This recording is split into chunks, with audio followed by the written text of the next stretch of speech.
అందరికి మటన్ తినమంటున్నా, కోడిగుడ్డు తినమంటున్నా, నెయ్యి తినమంటున్నా. మరి వెజిటేరియన్స్ ఏం తినాలి అంటే, వెజిటేరియన్స్ మీరు రీసెర్చ్ చేయండి. వెజిటేరియన్స్ లో లెస్ ఆక్సిలేట్ తక్కువ ఉన్న కూరగాయలు తినాలా. ఏవి? సోరకాయ, బీరకాయ, బూడిద గుమ్మడికాయ, దోసకాయ, క్యారెట్. పప్పులలో సేఫ్ ఏదంటే పెసరపప్పు. ఇది సెకండ్. నేను ఇది తినమని అంటలేను, అసలు మిమ్మల్ని ఏం తినొద్దు అంటలేను, నాకు తెలిసింది మీకు చెప్తున్నా. ఓకే. మూడోది, ఎవరిని నా దృష్టిలో దేవుడే మంచి చేస్తాడు. మరి దేవుడు ఇది చూడడా? సో మనం మంచి మనుషుల్లాగా, మంచి కుటుంబం లెక్క ఏ ఆర్డర్లు వచ్చామో ఆ ఆర్డర్లోనే వస్తాము. దయచేసి నన్ను ఇబ్బంది పెట్టకూడదు, ఇంకోసారి ఫోన్లు చేయించకూడదు ప్లీజ్. ఓకే. ఎందుకంటే నా మీద ప్రెషర్ ఎక్కువ అవుతుంది. Okay mummy, thank you. ఇంకా డౌట్స్ ఏం లేవు ఎవరికి? తిండి గురించి ఏమైనా డౌట్స్ ఉంటే ఎప్పుడు అడగండి. మటన్, కోడిగుడ్డు, చికెన్, నెయ్యి, మీరందరూ కూడా వంటకి ఏది వంట బెస్ట్ అంటే నూనె, నెయ్యి బెస్ట్. నెయ్యి లేదు అంటే గానుగ పట్టించిన పల్లి నూనె. ఈ ప్యాకెట్ నూనె, రిఫైన్డ్ ఆయిల్ అస్సలకే వాడకండి. ఈ రిఫైన్డ్ నూనెల వల్లనే క్యాన్సర్లు వస్తున్నాయి, పక్షవాతాలు వస్తున్నాయి, గుండెలు వస్తున్నాయి. ప్యాకెట్ నూనె తెలుసు, నేను పేర్లు చెప్పాను. మళ్ళీ పేరు చెప్తే వాళ్ళు నా మీద కేసు వేస్తారు. ఓకే, మీరు కదా మా ప్యాకెట్ వాళ్ళు ఇస్తారు. అందుకే సరే, కంపెనీ పేరు చెప్పకండి ప్లీజ్. మటన్ లో మసాలా అంటే అందరు వాడుకోవచ్చు, కానీ ఆటో ఇమ్యూన్ డిజార్డర్ ఉన్న వాళ్ళు తక్కువ వాడుకుంటే మంచిది. అంటే వాతాలు, కీళ్ళవాతం, రుమటాయిడ్ ఆర్థరైటిస్, అల్సరేటివ్ కొలైటిస్ వాళ్ళు తక్కువ వాడుకుంటే మంచిది. ఓకే. తల్లిదండ్రులు చనిపోయిన వాళ్ళు ఎంతమందికి తల్లిదండ్రులు చనిపోయినారు? ఓకే. నేను తిరిగి మీ తల్లిదండ్రులు మీరు తీసుకురావచ్చు. మీ చనిపోయిన తల్లిదండ్రులని మళ్ళీ మీరు లైఫ్ ఇవ్వచ్చు. ఎట్లా చెప్పాలా? తండ్రి అంటే వేప చెట్టు, తల్లి అంటే మామిడికాయ చెట్టు, మ్యాంగో ట్రీ. తండ్రి దృఢంగా ఉంటాడు, కఠినంగా ఉంటాడు, చెడుగా మాట్లాడతాడు, కానీ ప్రొటెక్ట్ చేస్తాడు. మన ఇంటిని ప్రొటెక్ట్ చేస్తాడు, నీడనిస్తాడు. సో తండ్రి లాంటిదే వేప చెట్టు. తల్లి తీయగుంటది, ప్రేమగా ఉంటది, కడుపు నిండా మనకు తిండి పెడుతుంది. సో తల్లి మామిడికాయ చెట్టు. సో దయచేసి ఎవరెవరికైతే తల్లిదండ్రులు లేరో పోయిరని బాధపడకండి. మీకు వీలైతే పెరట్లో ల్యాండ్ ఉంటే ఒక మామిడి చెట్టుని పెట్టి దాన్ని తల్లిలా భావించండి. వేప చెట్టుని పెట్టి దాన్ని తండ్రిలా భావించండి. రోజు ఇంత నీళ్ళు వస్తే చాలు, అది ఎంత నీడనిస్తుందండి. మనకి ఎన్ని బెనిఫిట్స్ ఉన్నాయి, వేపతో ఎన్ని బెనిఫిట్స్ ఉన్నాయి, మామిడితో ఎన్ని బెనిఫిట్స్ ఉన్నాయి.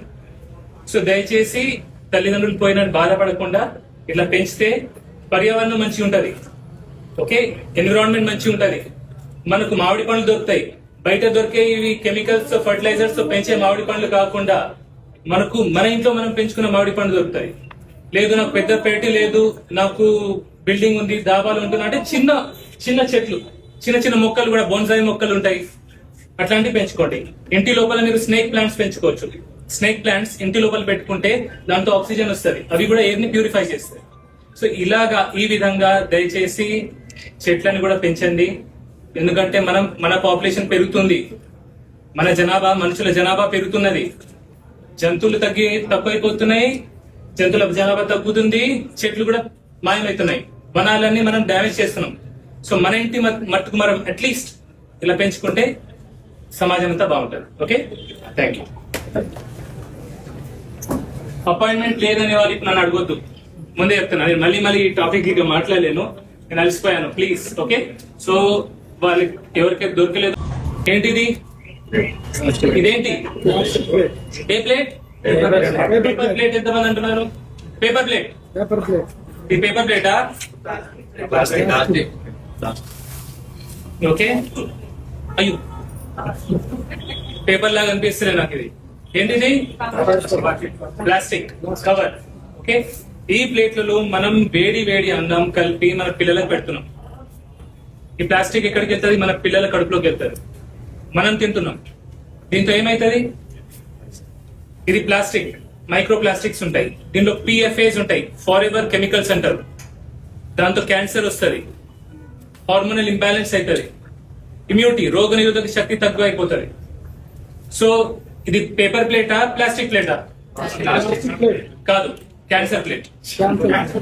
ఓకే. సో దీంట్లో దయచేసి తినకండి. మనం ఇది తింటాం, తిని పడేస్తాం రోడ్ పక్కకి. ఓకే. ఆవు తింటది, ఆవు చూస్తుంది, మెతుకులకు ఆశపడుతుంది, తింటది. ఆవుకి ఏమైతుంది? కడుపులో ఇరుక్కుంటది, ఆవు చచ్చిపోతుంది. సో మన గోమాతకు కూడా ఇది డేంజర్ చేస్తుంది హిందూస్ అందరు. ఓకే, దీన్ని మళ్ళీ మనం బయటపడేస్తాం.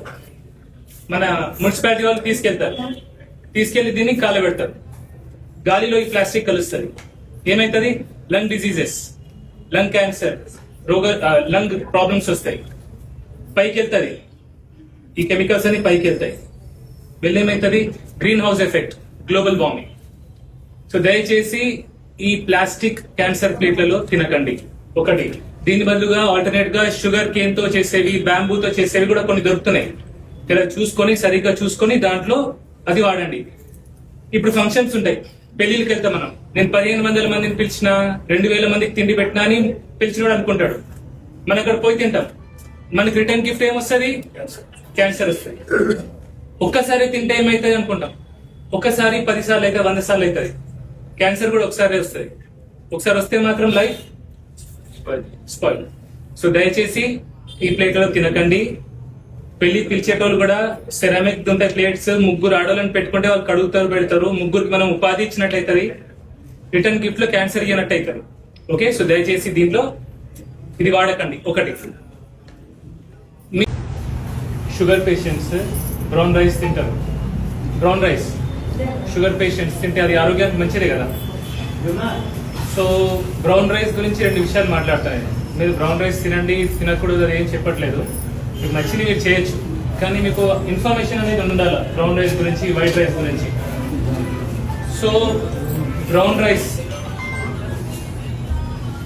రైస్ ఏంటంటే మనకు న్యూట్రియంట్స్ ఉంటాయి, చాలా న్యూట్రియంట్స్ ఉంటాయి. ఏది వైటమిన్స్, మినరల్స్ అనేవి బ్రౌన్ రైస్ లో ఎక్కువ ఉంటాయి. కానీ బ్రౌన్ రైస్ లో ఫైటిక్ యాసిడ్ కూడా ఉంటుంది, ఫైటేట్స్ అంటారు అది. సో మనం బ్రౌన్ రైస్ తింటే ఆ బలం అంతా లోపలికి అబ్జర్వ్ చేసుకోలేదు బాడీ. ఒకటి. రెండోది, బ్రౌన్ రైస్ లో ఆర్సెనిక్ లెవెల్స్ ఎక్కువ ఉంటాయి. ఆర్సెనిక్ అంటారు, 1.5 టైమ్స్ ఎక్కువ ఉంటుంది వైట్ రైస్ కంటే. సో ఈ ఆర్సెనిక్ వల్ల ఏమవుతుంది? కొందరికి క్యాన్సర్ వచ్చే అవకాశాలు, పర్టికులర్లీ ప్రెగ్నెంట్ లేడీస్, ఇంకా పిల్లలకి ప్రెగ్నెంట్ లేడీస్ కి క్యాన్సర్ వచ్చే అవకాశాలు ఉంటాయి. సో నేను తినొద్దు అంటలేను, కానీ ఇది ఇన్ఫర్మేషన్. సో ఎట్లా మరి? నా అడ్వైస్ ఏంటంటే పిల్లలు, ప్రెగ్నెంట్ లేడీస్ బ్రౌన్ రైస్ తినకపోతేనే మంచిది. ఒకటి. లేదు అయినా నేను బ్రౌన్ రైసే తినాలి అనుకునే వాళ్ళు ఏం చేయాలంటే బాగా సోక్ చేయాలా, దాన్ని 2-3 సార్లు సోక్ చేసి వాటర్ని వంపేసేయాలా. గంజి కూడా తీసేసి వారానికి 1-2 సార్లు తింటే మంచిది. ఓకే. బ్రౌన్ రైస్ లో ఫైబర్ ఉంటుంది, వైట్ రైస్ లో ఫైబర్ ఉండదు. అందుకే వైట్ రైస్ తినగానే సడన్ గా గ్లూకోజ్ పైకి వస్తుంది, బ్రౌన్ రైస్ స్లోగా వస్తుంది. సో మరి నేను వైట్ రైస్ తినాలా కానీ గ్లూకోజ్ పైకి రావద్దు అంటే ఏం చేయాలంటే వైట్ రైస్ లో నెయ్యి వేసుకోవాలి. నెయ్యి వేసుకొని వైట్ రైస్ తింటే స్లోగా గ్లూకోజ్ పైకి వస్తుంది, సడన్ గా స్పైక్ రాదు, సడన్ గా షుగర్ పెరగదు. ఒకటి. అండ్ తినేటప్పుడు కొంచెం రైస్ తినాలి, మరీ ఎక్కువ రైస్ తినదు. కొద్దిగా వైట్ రైస్, నెయ్యి వేసుకొని ఫైబర్ క్వాంటిటీ కోసం ఏమైనా మీరు వెజిటేబుల్స్ ఏమైనా తింటే మీకు నచ్చే vegetables, okay, different varieties of vegetables వండుకొని తినాలి. అండ్ వెజిటేబుల్స్ కూడా మీకు విషయం చెప్తా, మీరు రోజు కూరగాయలు వండుకుంటున్నారు, దాన్ని ఒక 10 to 12 minutes వాటర్ ఉంటుందా, వాటర్లో బేకింగ్ సోడా వేసి సోక్ చేయండి. ఖచ్చితంగా చేయండి, ఎందుకంటే ఆ పెస్టిసైడ్స్ ఏవైతే ఉంటాయో దాని మీద అవి వెళ్ళిపోతాయి. 12 నిమిషాలు 15 నిమిషాల కంటే ఎక్కువ చేయకండి. ఎక్కువ చేస్తే మరి అందులో వైటమిన్ మినరల్స్ పోతాయి.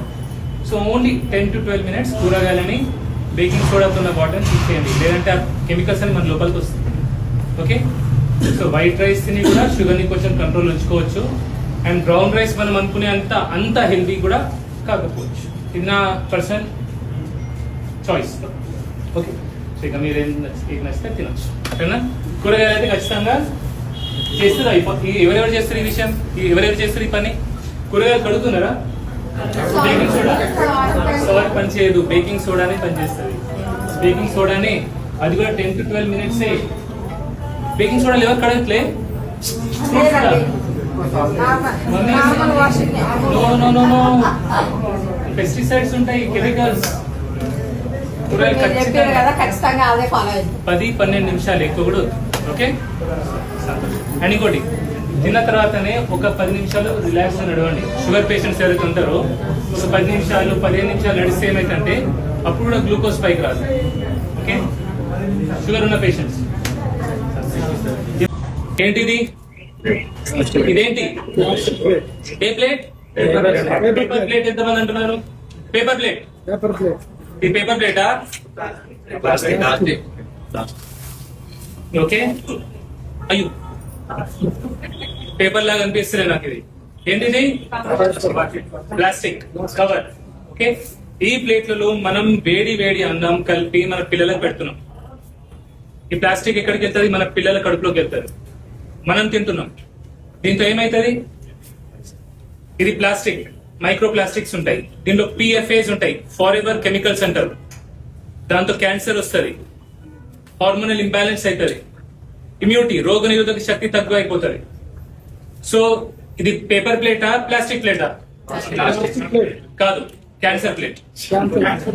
ఓకే, సో దీంట్లో దయచేసి తినకండి. మనం ఇది తింటాం, తిని పడేస్తాం రోడ్ పక్కకి. ఓకే, ఆవు తింటది, ఆవు చూస్తుంది, మెక్కులకు ఆశపడుతుంది, తింటది. ఆవుకి ఏమైతుంది? కడుపులో ఇరుక్కుంటది, ఆవు చచ్చిపోతుంది. సో మన గోమాతకు కూడా ఇది డేంజర్ చేస్తుంది, హిందూస్ అందరు.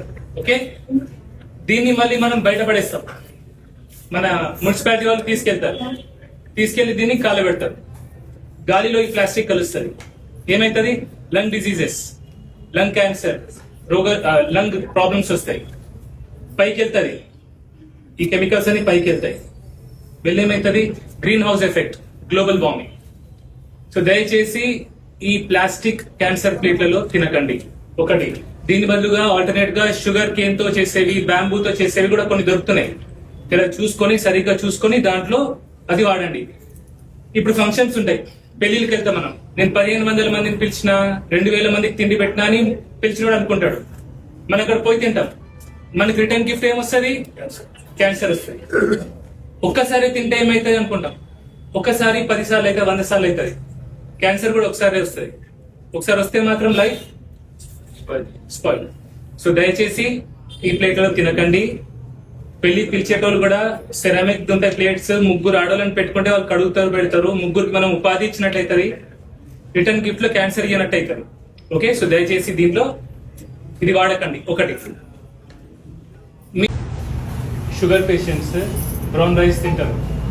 బ్రౌన్ రైస్ షుగర్ పేషెంట్స్ తింటే అది ఆరోగ్యానికి మంచిదే కదా. సో బ్రౌన్ రైస్ గురించి 2 విషయాలు మాట్లాడతాను నేను. మీరు బ్రౌన్ రైస్ తినండి, తినకూడదు అది ఏం చెప్పట్లేదు. మీకు నచ్చింది మీరు చేయొచ్చు, కానీ మీకు ఇన్ఫర్మేషన్ అనేది ఉండాలి బ్రౌన్ రైస్ గురించి, వైట్ రైస్ గురించి. సో బ్రౌన్ రైస్ ఏంటంటే మనకు న్యూట్రియంట్స్ ఉంటాయి, చాలా న్యూట్రియంట్స్ ఉంటాయి. ఏది? వైటమిన్స్, మినరల్స్ అనేవి బ్రౌన్ రైస్ లో ఎక్కువ ఉంటాయి. కానీ బ్రౌన్ రైస్ లో ఫైటిక్ యాసిడ్ కూడా ఉంటుంది, ఫైటేట్స్ అంటారు అది. సో మనం బ్రౌన్ రైస్ తింటే ఆ బలం అంతా లోపలికి అబ్జర్వ్ చేసుకోలేదు బాడీ. ఒకటి. రెండోది, బ్రౌన్ రైస్ లో ఆర్సెనిక్ లెవెల్స్ ఎక్కువ ఉంటాయి, ఆర్సెనిక్ అంటారు. 1.5 టైమ్స్ ఎక్కువ ఉంటుంది వైట్ రైస్ కంటే. సో ఈ ఆర్సెనిక్ వల్ల ఏమవుతుంది? కొందరికి క్యాన్సర్ వచ్చే అవకాశాలు, పర్టికులర్లీ ప్రెగ్నెంట్ లేడీస్, ఇంకా పిల్లలకి ప్రెగ్నెంట్ లేడీస్ కి క్యాన్సర్ వచ్చే అవకాశాలు ఉంటాయి. సో నేను తినొద్దు అంటలేను, కానీ ఇది ఇన్ఫర్మేషన్. సో ఎట్లా మరి? నా అడ్వైస్ ఏంటంటే పిల్లలు, ప్రెగ్నెంట్ లేడీస్ బ్రౌన్ రైస్ తినకపోతేనే మంచిది. ఒకటి. లేదు అయినా నేను బ్రౌన్ రైసే తినాలి అనుకునే వాళ్ళు ఏం చేయాలంటే బాగా సోక్ చేయాలా, దాన్ని 2-3 సార్లు సోక్ చేసి వాటర్ని వంపేసేయాలా. గంజి కూడా తీసేసి వారానికి 1-2 సార్లు తింటే మంచిది. ఓకే. బ్రౌన్ రైస్ లో ఫైబర్ ఉంటుంది, వైట్ రైస్ లో ఫైబర్ ఉండదు. అందుకే వైట్ రైస్ తినగానే సడన్ గా గ్లూకోజ్ పైకి వస్తుంది, బ్రౌన్ రైస్ స్లోగా వస్తుంది. సో మరి నేను వైట్ రైస్ తినాలా కానీ గ్లూకోజ్ పైకి రావద్దు అంటే ఏం చేయాలంటే వైట్ రైస్ లో నెయ్యి వేసుకోవాలి. నెయ్యి వేసుకొని వైట్ రైస్ తింటే స్లోగా గ్లూకోజ్ పైకి వస్తుంది, సడన్ గా స్పైక్ రాదు, సడన్ గా షుగర్ పెరగదు. ఒకటి. అండ్ తినేటప్పుడు కొంచెం రైస్ తినాలి, మరీ ఎక్కువ రైస్ తినదు. కొద్దిగా వైట్ రైస్, నెయ్యి వేసుకొని ఫైబర్ క్వాంటిటీ కోసం ఏమైనా మీరు వెజిటేబుల్స్ ఏమైనా తింటే మీకు నచ్చే vegetables, okay, different varieties of vegetables వండుకొని తినాలి. అండ్ వెజిటేబుల్స్ కూడా మీకు ఒక విషయం చెప్తా, మీరు రోజు కూరగాయలు వండుకుంటున్నారు, దాన్ని ఒక 10 to 12 minutes వాటర్ ఉంటుందా, వాటర్ లో బేకింగ్ సోడా వేసి సోక్ చేయండి, ఖచ్చితంగా చేయండి. ఎందుకంటే పెస్టిసైడ్స్ ఏవైతే ఉంటాయో దాని మీద అవి వెళ్ళిపోతాయి. 12 నిమిషాలు 15 నిమిషాల కంటే ఎక్కువ చేయకండి. ఎక్కువ చేస్తే మరి అందులో వైటమిన్ మినరల్స్ పోతాయి. సో ఓన్లీ 10 to 12 minutes కూరగాయలని బేకింగ్ సోడాతో ఉన్న వాటర్ని తీసేయండి, లేదంటే ఆ కెమికల్స్ అని మన లోపలికి వస్తుంది. ఓకే, సో వైట్ రైస్ ని కూడా షుగర్ ని కొంచెం కంట్రోల్ ఉంచుకోవచ్చు. అండ్ బ్రౌన్ రైస్ మనం అనుకునే అంత హెల్దీ కూడా కాకపోవచ్చు. ఇది నా పర్సనల్ చాయిస్. ఓకే, సో ఇక మీరు ఏం నచ్చితే తినొచ్చు. ఓకేనా? కూరగాయలు అయితే ఖచ్చితంగా చేస్తారు. ఎవరెవరు చేస్తారు ఈ విషయం, ఎవరెవరు చేస్తారు ఈ పని? కూరగాయలు కడుగుతున్నారా? బేకింగ్ సోడా సోడా పని చేయదు, బేకింగ్ సోడానే పనిచేస్తుంది. బేకింగ్ సోడాని అది కూడా 10 to 12 minutes. బేకింగ్ సోడా ఎవరు కడగట్లే?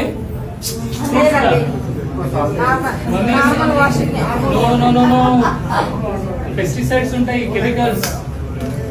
కూరగాయలు ఖచ్చితంగా 10-12 నిమిషాలు ఎక్కువ కూడా. ఓకే, అండ్ ఇంకోటి, తిన్న తర్వాతనే ఒక 10 నిమిషాలు రిలాక్స్ గా నడవండి. షుగర్ పేషెంట్స్ ఎవరైతే ఉంటారో ఒక 10 నిమిషాలు 15 నిమిషాలు నడిస్తే ఏమైతే అప్పుడు కూడా గ్లూకోజ్ పైకి రాదు. ఓకే, షుగర్ ఉన్న పేషెంట్స్ ఎవరికి రాలే అపాయింట్మెంట్? నువ్వేనా?